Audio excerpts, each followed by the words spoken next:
Is that a joke? Oh, thank you.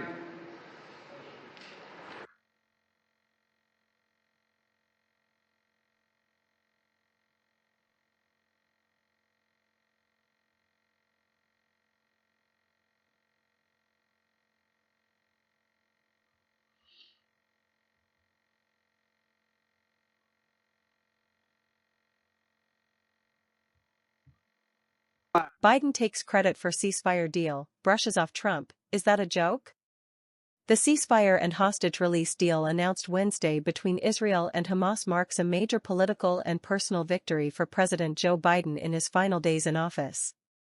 "It's a very good afternoon," Biden said as he approached the podium in the Cross Hall of the White House to talk about the agreement, which comes after a devastating 15-month conflict that has subsumed the Middle East. More, Israel and Hamas reach ceasefire deal. Biden was flanked by Vice President Kamala Harris and Secretary of State Antony Blinken as he laid out the work he and his administration's done to get to this point. "The elements of this deal were what I laid out in detail this past May, which was embraced by countries around the world and endorsed overwhelmingly by the UN Security Council," Biden said. Biden, whose career in politics spans 5 decades, said the negotiations he was personally involved in for more than a year were the toughest he'd ever experienced. But President-elect Donald Trump is also seeking credit and was first to release a statement on the deal. "This epic ceasefire agreement could have only happened as a result of our historic victory in November, as it signaled to the entire world that my administration would seek peace and negotiate deals to ensure the safety of all Americans and our allies," Trump wrote on his social media platform as news broke earlier Wednesday. Trump had previously threatened all hell will break out if a deal wasn't struck by the time he was sworn into office. "It will not be good for Hamas, and it will not be good, frankly, for anyone," Trump warned.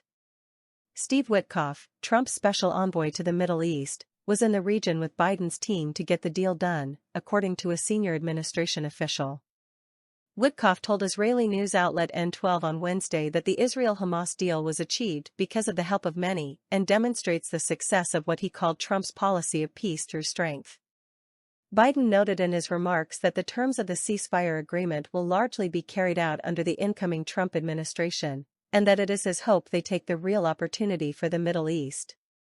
"This deal was developed and implemented under my administration, but its terms will be implemented for the most part by the next administration. In these past few days, we've been speaking as one team. I told my team to coordinate closely with the incoming team to make sure we're all speaking with the same voice, because that's what American presidents do," Biden said. But as he walked away, Biden appeared to brush off the role Trump played when asked by a reporter who should get credit for the deal 5 days before he would leave office and Trump takes over. "Is that a joke?" Biden responded. Biden administration officials walked through the long timeline of negotiations, starting with Biden's framework last May that prompted a summer of intensive negotiations. Those talks, however, came to a halt on August 31 when Israeli-American hostage Hersh Goldberg-Polin and 5 other hostages were found dead in Rafah. One of the key issues had been how many hostages Hamas had, which the official said they did not want to share for much of the past few months. More, how Israel-Hamas agreement came to be amid false starts, recriminations, and deaths of key players. Since January 5, an official said, negotiators have been in the region nailing down specifics including the complex details like redeployment of Israeli forces, what Hamas must do, humanitarian provisions and the sequence of releasing hostages and releasing a number of Palestinian prisoners. The official added this phase of talks has been very intense and came together over the past 96 or so hours.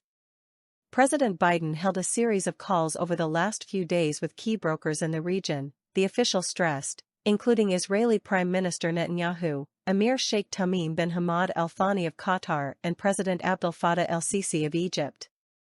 "You know, there was no other way for this war to end than with a hostage deal, and I'm deeply satisfied this day has come, finally come, for the sake of the people of Israel and the families waiting in agony," Biden said. "And for the sake of the innocent people in Gaza who suffered unimaginable devastation because of the war," he continued. "The Palestinian people have gone through hell. Too many innocent people have died. Too many communities have been destroyed. And this deal, the people of Gaza can finally recover and rebuild. They can look to a future without Hamas in power. ABC News' Oren Oppenheim contributed to this report. Biden takes credit for ceasefire deal, brushes off Trump. Is that a joke? Originally appeared on abcnews.go.com.